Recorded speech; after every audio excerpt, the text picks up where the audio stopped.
قربان جاؤں زمانہ سارا سو جاتا لیکن آمنہ کے لال مصلی بچھا لیتے. دنیا سو گئی ساری، سب سو گئے، جو خدام تھے وہ جو غلام تھے وہ سو گئے. صحیح مسلم نے لفظ ملیں گے، سیدہ پاک فرماتی ہیں او میرے نبی کے غلاموں، میں نے یہ رنگ بھی دیکھا ہے کہ حضور نے اتنا کھڑے رہے، اتنا قیام کیا، اتنا قیام کیا کہ مقدس پیروں میں ورم آ گئے، سوج گئے پیر. اور ساری رات ہی حضور نے نماز پڑھی اور ایک ہی آیت بار بار دہرائی. مسجد نبی میں بلال حبشی نے فجر کی اذان دے دی اور حضور ابھی مصلی پہ تھے. کریم فارغ ہوئے، میں نے عرض کی یا رسول اللہ صلی اللہ علیہ وسلم، آپ کے تو صدقے اللہ اگلے پچھلوں کے گناہ معاف کرے گا. تو حضور نے فرمایا عائشہ تم نے گنوایا ہے نا میرے اللہ کی مجھ پر کتنی رحمت ہے. افلا اکون عبدا شکورا، فرمایا اگر اس نے اتنی نعمتیں دی ہیں تو کیا میں اس کا شکر گزار بندہ نہ بنوں؟ میں شکر گزار بندہ نہ بنوں اس کا؟ پھر اگر اتنی نعمتیں اس نے دی ہیں، مجھے اتنا نوازا ہے، تو پھر میں اس کے سامنے سجدے نہ کروں؟ او میرے بھائی، بڑے قابل فخر لوگ ہیں ہم کہ ہم نبی پاک کے غلام ہیں. ہم قابل فخر ہیں کہ نبی کریم کے غلام ہیں. کیا کبھی اس غلامی کے شکرانے میں بھی 2 نفل پڑھے کہ یا اللہ تیرا شکر ہے تو نے ہمیں حضور کا غلام بنایا ہے؟ یاد رکھیں کہ اپنی روحانی زندگی کو آباد کریں، استغفار پڑھیں، تسبیحات کریں. حضرت عبداللہ ابن عمر کو نبی پاک نے فرمایا تھا راجل صالح، یہ نیک بندہ ہے، یہ متقی آدمی. حضرت عبداللہ ابن عمر رضی اللہ تعالیٰ عنہ سیدنا فاروق اعظم رضی اللہ تعالیٰ عنہ کے صاحبزادے ہیں اور ان کی ہمشیرہ سیدہ حفصہ رضی اللہ تعالیٰ عنہ حضور کی زوجہ محترمہ. ایک دن اپنی ہمشیرہ سے کہنے لگے کہ نبی کریم صلی اللہ تعالیٰ علیہ وسلم گھر میں آئے نا، اور اگر حضور غم امت میں پریشان نہ ہوں، طبیعت کو حشاش بشاش دیکھو، تو ذرا پوچھنا تو صحیح حضور کا میرے بارے میں کیا خیال ہے.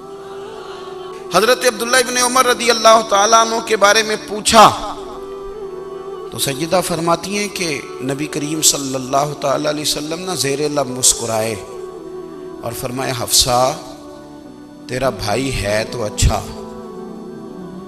لیکن میں نے سنا ہے کہ عشاء کی نماز پڑھتا ہے تو فجر تک سویا ہی رہتا ہے. او نوجوانوں، 10 بجے تک سونے کی بات نہیں ہوئی، 9 بجے تک سونے کی بات نہیں ہوئی، 11 بجے اٹھنے کی بات نہیں. حضور فرمانے لگے میں نے سنا ہے کہ عشاء کی نماز پڑھ کے سو جاتا ہے اور فجر تک سویا ہی رہتا ہے، اسے چاہیے کہ تہجد کے وقت اٹھا کرے، اللہ کی بارگاہ میں حاضر ہوا کرے، آہوزاری کرے، سجدے کرے، عبادت کرے. اٹھتا ہے اور فجر میں جا کے اٹھتا ہے. حضرت جناب حفصہ رضی اللہ تعالیٰ عنہ کہتی ہے میں نے جناب عبداللہ ابن عمر کو پیغام دیا اور میں نے کہا میرے جوان بھائی سن. نبی پاک نے فرمایا ہے تو اچھا پر تہجد میں نہیں اٹھتا، نفل نہیں پڑھتا.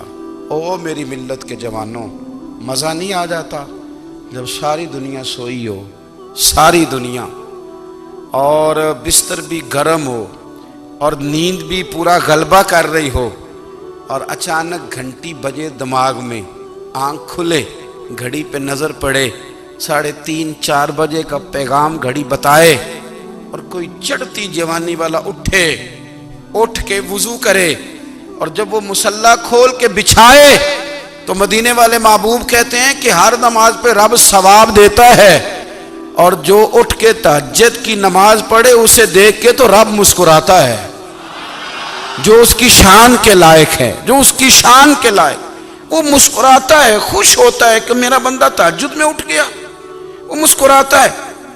کاش ہماری صبحیں کبھی اپنے مالک کے نام ہو جائیں.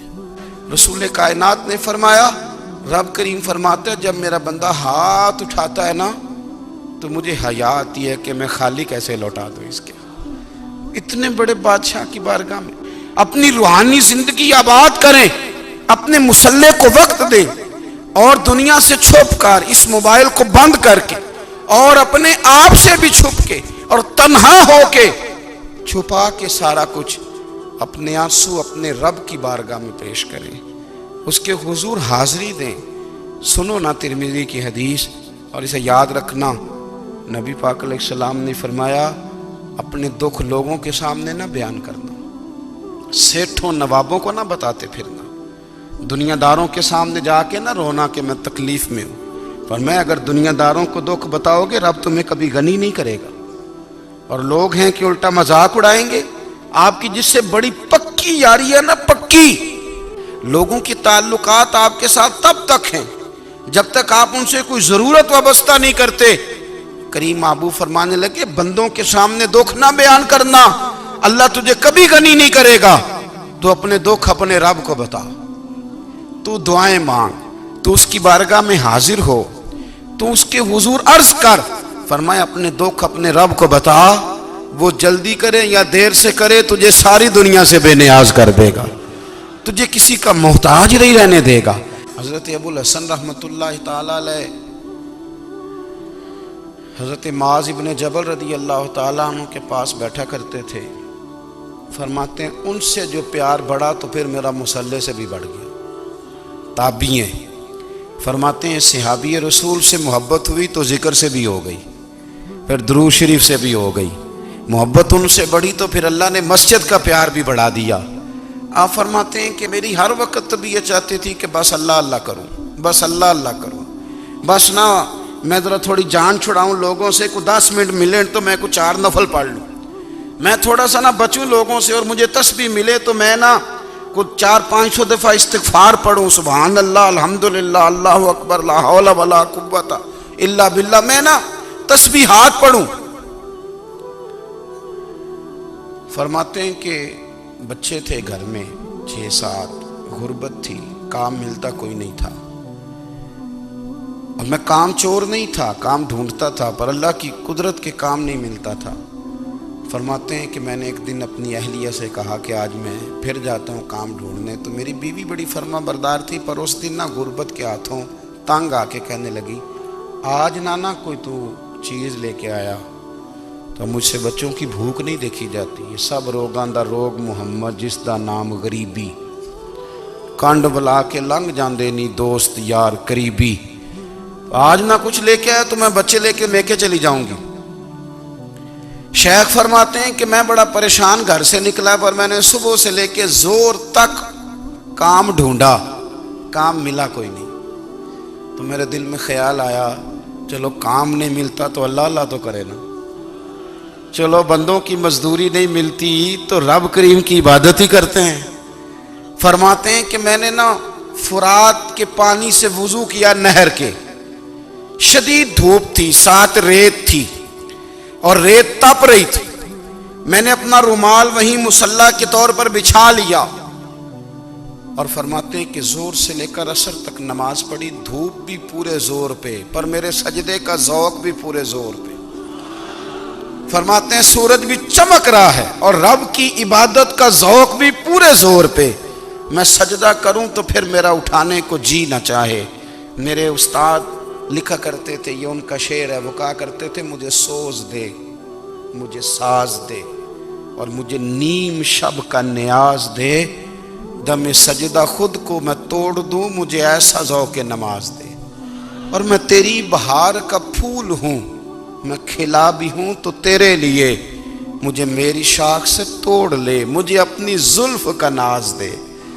بھائی فرماتے ہیں کہ عصر تک میں نے نفل پڑھے، دل ڈھلنے لگا، عصر کی نماز پڑھی اور میں وہاں سے چلا۔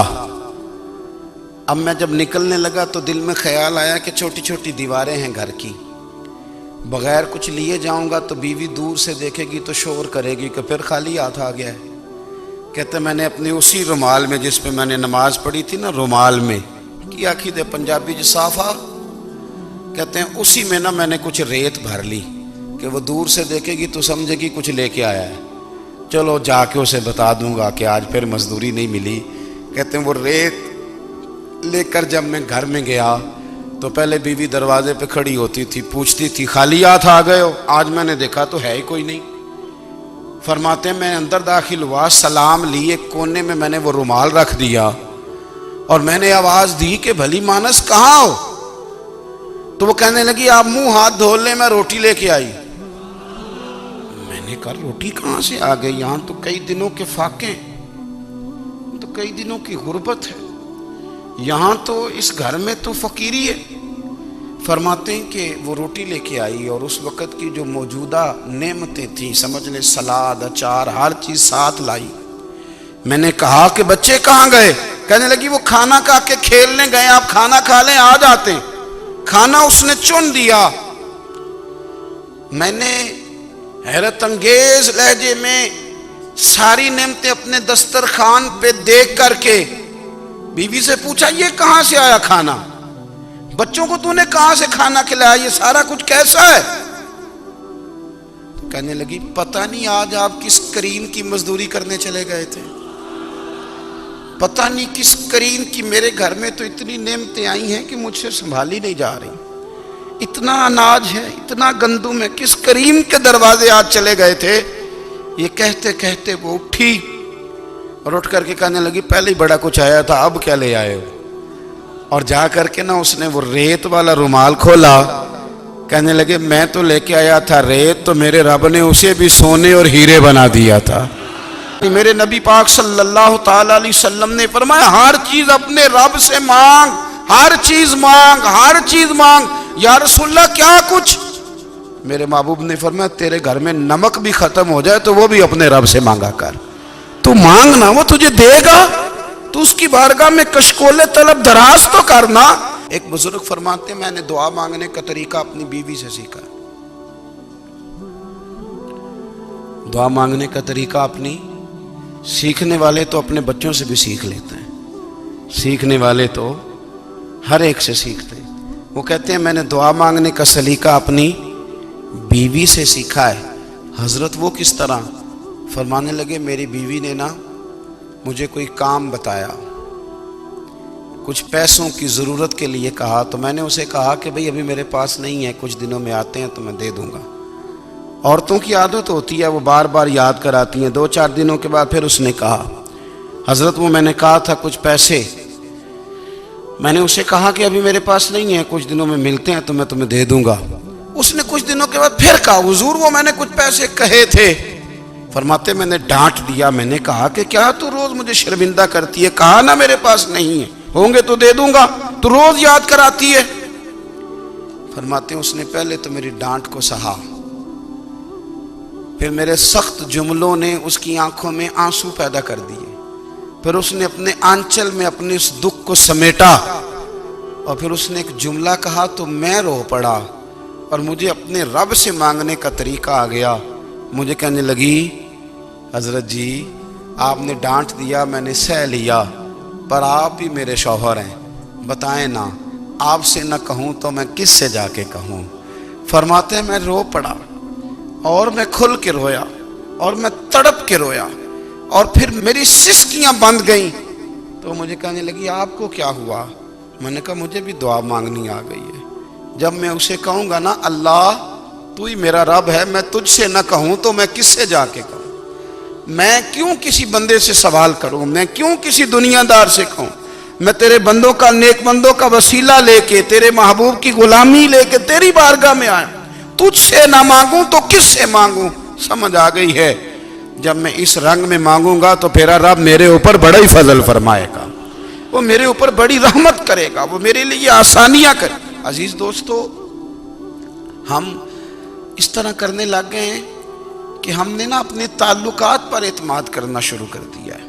میرے تعلقات بہت ہیں، ہم نے اپنی دولت پر اعتماد کرنا شروع کر دیا ہے، میرے پاس دولت بہت ہے، ہم نے اپنے علم پر، اپنی شہرت پر اعتماد کرنا شروع کر دیا ہے کہ میرے پاس فلاں چیز بہت ہے۔ یاد رکھنا جب بے نیاز اپنی صفت بے نیازی دکھاتا ہے تو بڑی بڑی دولتوں والے مجبور نظر آتے ہیں۔ بھائیو جب انسان کا رشتہ اپنے مالک کے ساتھ ہوتا ہے پھر تو غم بھی کچھ نہیں کہتے، پریشانیاں بھی کچھ نہیں کہتی، پھر تو زندگی صبر والی، پھر تو زندگی توکل والی، پھر تو زندگی بھروسے والی، پھر انسان اپنے آپ کو رسوا نہیں کرتا، دنیا داروں سے امیدیں اس کی ختم ہو جاتی، امیدیں اللہ رسول سے لگا لیتا ہے، مضبوط ہو جاتا ہے، مضبوط طاقتور ہو جاتا ہے، خوددار ہو جاتا ہے، باوقار باعزت ہو جاتا ہے۔ حضرت عبداللہ ابن عمر رضی اللہ تعالیٰ عنہ حضرت عمر کے صاحبزادے ہیں، مکہ مکرمہ میں ان کی قبر ہے۔ میں نے جب انہیں پڑھا تو مجھے ان سے بڑا پیار ہو گیا، لیکن آپ کو پتہ ہے وہاں جا کے کسی شخص کا مزار تلاش کرنا یا پوچھنا ایک مشکل کام ہوتا ہے۔ تو ایک دفعہ میں مکہ شریف میں حاضر تھا، تو ایک گاڑی والا ڈرائیور مجھے کہنے لگا کہ مولانا میں آپ کو جانتا ہوں، مجھے آپ سے محبت ہے، ایک بات بتاؤں آپ کو؟ میں نے کہا بتاؤ۔ کہنے لگے حضرت عبداللہ ابن عمر کی قبر دیکھنی ہے۔ میں نے کہا یہ تو نہیں کہہ رہا، یہ کسی نے بندوبست کرایا ہے، یہ اللہ نے تیرے دل میں بات ڈالی ہے، یہ ہو گیا، تو لے چل مجھے۔ حضرت بہلول دانا رحمۃ اللہ علیہ بیٹھے تھے، تو ہارون رشید حج کر کے آ رہا تھا، تو رستے میں حضرت شیخ سے ملاقات ہو گئی، تو السلام علیکم کے بعد کہنے لگا حضور کوئی حکم ہو تو بتائیے گا۔ تو حضرت بہلول دانا فرمانے لگے تیرا رب کون ہے؟ اس نے کہا اللہ۔ تو فرمایا میرا کون ہے؟ کہا اللہ۔ فرمانے لگے تو بڑا ہی بیوقوف ہے، کیا تو یہ سمجھتا ہے کہ رب ہارون رشید کو تو دے گا اور بہلول دانا کو بھول جائے گا؟ تیرا بھی وہی رب ہے، میرا بھی وہی رب ہے۔ اس نے اگر تجھے دے کے آزمایا ہے تو ہو سکتا ہے مجھے نہ دے کے آزما رہا ہو۔ جب اس کی حکمت کے تقاضے ہوں گے تو عطا کرے گا اور دے گا، تو جا اپنا کام کر۔ بھائی اپنی روحانی زندگی، اپنی عبادات، اپنے وظائف، اپنے روزمرہ کے معاملات، اپنی دعائیں، اپنا استغفار، دیکھو کوئی مشکل کام تو نہیں، 2 رکوع ہیں سورہ واقعہ کے، اگر رات کو پڑھ لی جائے تو۔ میں کس طرح یہ بات بیان کروں کہ تعویذ بانٹنا آسان ہے اور وظیفہ بتانا مشکل ہے۔ سارا دن تعویذ بانٹیں تو لوگ لینے کو تیار ہیں، اور اگر آپ وظیفہ بتائیں تو کہتے ہیں تو مشکل کام ہے۔ او خدا کے بندے، اگر آپ کا تعلق قرآن پاک کے ساتھ مضبوط ہو، قرآن پاک کے ساتھ اگر آپ کا رشتہ ہو، لوگ سفارشیں ڈھونڈتے ہیں نا دنیا میں، کوئی تعلق مل جائے تو میرا کام ہو جائے۔ دنیا میں اتنا مشکل معاملہ ہے، آخرت میں مجھے بتائیے گا کتنا مشکل معاملہ ہوگا۔ میرے نبی پاک صلی اللہ تعالی علیہ وسلم نے فرمایا جو لوگ سورہ ملک پڑھا کرتے تھے نا، سورہ ملک، یہ سورت ملک قیامت میں ان کی سفارش کرے گی، اور اس طرح کرے گی کہ کہے گی اے اللہ یہاں اس بندے کو جنت میں داخل کر دے یا مجھے قرآن پاک سے علیحدہ کر دے۔ تو رب فرمائے گا جا اس کا دامن تھام کے اسے جنت تک پہنچایا۔ آپ بات کو سمجھیں، جب آپ کے تعلقات اپنے معاملات کے ساتھ مضبوط ہوں گے، یہ نبی کریم نے وعدہ کیا ہے کہ تو سورت واقعہ پڑھ تیرے گھر میں فاقہ نہیں آئے گا۔ حضرت عبداللہ ابن مسعود رضی اللہ تعالیٰ عنہ بیمار تھے، تو حضرت عثمان غنی رضی اللہ تعالیٰ عنہ تیمارداری کے لیے تشریف لے گئے، اور جا کر کے کہا کہ آپ بڑے بیمار ہیں، آپ کی بیٹیاں زیادہ ہیں، میں چاہتا ہوں کہ خزانے میں سے کچھ مدد کروں۔ تو سیدنا عبداللہ ابن مسعود رضی اللہ تعالیٰ عنہ اٹھ کے بیٹھ گئے اور کہنے لگے امیر المومنین، اللہ آپ کو میری طرف سے، میری بیٹیوں کی طرف سے بہتر صلہ دے، میری بیٹیوں کو کسی خزانے کی ضرورت نہیں، میں نے انہیں خزانہ دے دیا ہے۔ کہا جناب آپ نے کون سا خزانہ دیا ہے، میں آپ کے مالی معاملات کو جانتا ہوں۔ تو فرمانے لگے امیر المومنین، میرے نبی کریم نے فرمایا ہے جو سورت واقعہ پڑھے اسے کبھی فاقہ نہیں آتا، میں نے بیٹیوں کو یاد کرا دی ہے، یہ خزانہ میں نے انہیں دے دیا ہے۔ وہ سارے والدین سنیں جو بیٹیوں کے لیے پریشان رہتے ہیں۔ حضرت عبداللہ ابن مسعود نصیحت کر رہے ہیں، فرمانے لگے میں نے سورت واقعہ یاد بھی کرا دی ہے، پڑھنے کی عادت بھی ڈال دی ہے۔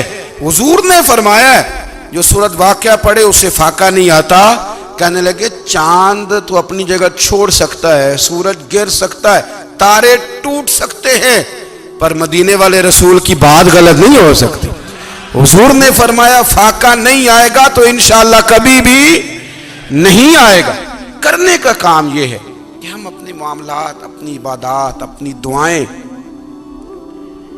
کبھی 10 منٹ عادت ہو جائے نا دعا مانگنے کی علیحدہ سے رات کو۔ حضور نے فرمایا جو فرض نماز کے بعد دعا مانگے اللہ اس کی قبول کر لیتا ہے۔ نبی پاک صلی اللہ تعالی علیہ وسلم نے فرمایا اللہ مسافر کی دعا قبول فرماتا ہے۔ حضور نے فرمایا اللہ مظلوم کی دعا قبول فرماتا ہے۔ حضور نے فرمایا بیمار سے دعا کراؤ اللہ اس کی دعا قبول فرماتا ہے۔ میرے نبی پاک نے فرمایا ماں باپ جب بھی اولاد کے لیے ہاتھ اٹھائیں، ویسے تے بلے شاہ تو آسمانی اڈدیاں ہی پھڑ دیں، جڑا گھر بیٹھا انہوں بڑھیا ہی نہیں۔ حضور فرمانے لگے ماں باپ جب بھی اولاد کے لیے دعا فرمائیں اللہ ان کی دعا کو قبول کرتا ہے۔